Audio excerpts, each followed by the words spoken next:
saya ada di divisi Organization Development and Legal Administration. Di sini saya berperan sebagai narator. Halo ayah bunda mama dan adik semuanya, perkenalkan nama saya Valina Amalia Zainal Zahra, berasal dari Bekasi, angkatan 5, Pondok CEO, Masjid Muslim Bidadari. Warahmatullahi wabarakatuh. Waalaikumsalam warahmatullahi wabarakatuh. Baik bunda, perkenalkan nama saya Anjang Ibunda. Nama Izrolik Anda Gasi Kartazila, tapi dipanggilnya Gasi bunda. Gasi, G-A-S-Y-I, Gasi, begitu bunda. Jadi saya itu dilahirkan di Yogyakarta. Ada orang Jogja di sini? Siapa yang udah gak sabar buat nonton drama pada malam hari ini? Oke, saya lagi. Teriakan teman saya. Oke, jadi kita mulai drama ini dengan tepuk tangan yang meriah.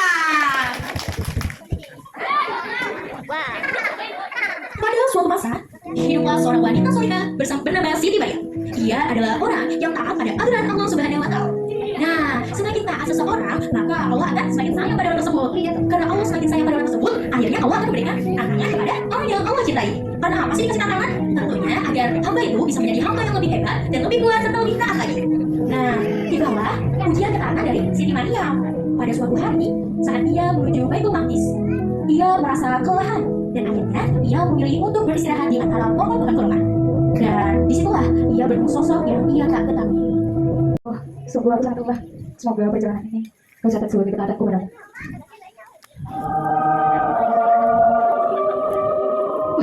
Siapa kamu? Janganlah wahai hamba yang Allah sayangi. Sungguhnya aku hanya ingin memberikan kabar gembira bahwa kau akan dikaruniai seorang anak laki-laki yang akan jadi utusan Allah dan orang terdekatnya. Anak laki-laki? Bagaimana bisa? Aku saja belum memiliki suami. Apakah kau melakukan kekuasaan Allah? Bukan begitu, tapi bagaimana apa kata orang nanti jika mereka mengetahui hal ini? Cukup kau diamkan, karena sesungguhnya bayi yang itulah yang akan menyelamatkan dari mereka. Tidak mungkin. Bagaimana jika? Loh, kemana kamu tadi? Setelah kejadian itu, Maryam merasa ketakutan. Ia kebingungan, apa kata orang nanti jika hal itu benar-benar terjadi. Tapi ketakutan Maryam malah terjadi.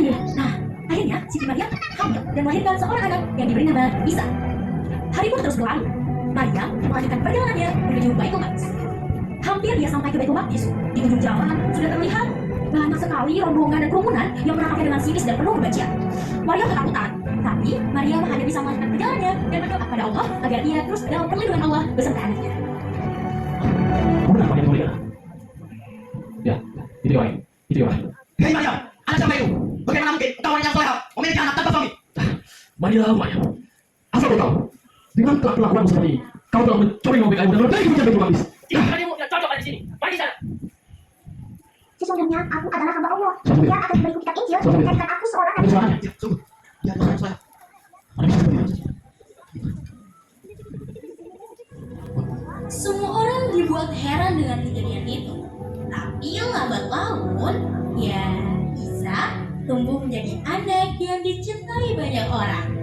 Karena Siti Maryam terus mengajarinya dan membimbingnya menjadi anak yang baik dan taat pada aturan Allah Subhanahu wa Ta'ala. Sampai akhirnya ia menunjukkan banyak mukjizat Nabiya yang membuat orang heran dan ada juga yang makin percaya sama Allah. Dan pada suatu hari, Nabi Isa yang sudah dewasa menanjak bukit bersama Bani Israel. Dan apa yang terjadi? Mari kita saksikan. Hei Isa, nanti juga kau bisa menurunkan makanan dari langit. Lah, diam. Mana mungkin orang jatuh dari langit? Tidak bisa putih atas langit. Apa maksud kalian? Aku kata dengan mata Isa. Sudah lebih dari hari seperti ini. Pada kami minta pada tuanmu itu turunkan makanan. Baiklah, saya percaya. Izinkan aku sedikit untuk mengucapkan. Lama kau sih.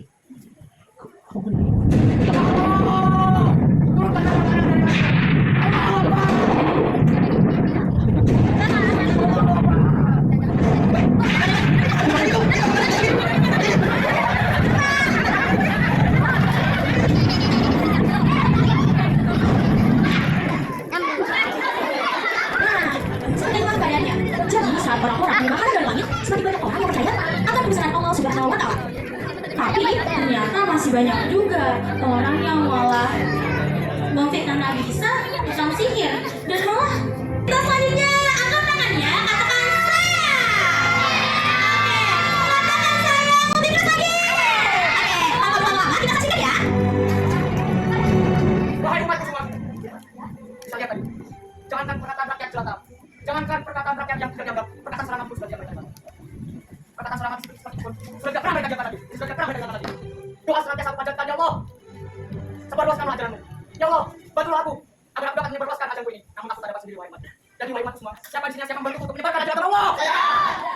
Hei Isa, hal-hal yang kau buktikan kemarin itu hanya punya saja. Masih kurang. Saya tidak percaya dengan ajaran kau. Coba saya tidak percaya. Hei Isa, jika jika benar-benar kamu memiliki mukjizat itu, buktikan. Jangan seperti anggota DPR di luar sana, hanya berbicara dan tidak ada aksi. Maka sebutlah anggota ini.